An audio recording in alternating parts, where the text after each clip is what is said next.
سلام دوستان، یک موضوعی که بعضی وقتا سوال میشه اینه که فرض کنید که یک شخصی اومده و 100 میلیون تومان حقوق خالص مطالبه میکنه.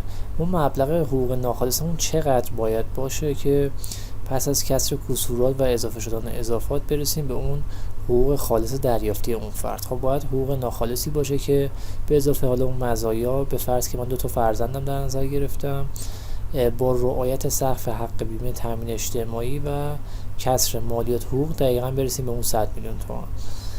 تب دیتا واتیف آنالیزس گلدسیک میام توی قسمت تو ولیو 100 میلیون تومان رو به فرض میزنم 1 میلیارد ریال با تغییر حقوق ناخالص.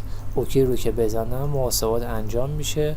اگر 150 میلیون و 86 هزار تومان به اون شخص حقوق ناخالص بدهیم، پس از اضافه شدن اضافات و کسر کسورات دقیقاً 100 میلیون تومان خالص پرداختی ما به اون شخص میشه. این ویدیو رو لایک کنید و برای دوستانتون فوروارد کنید.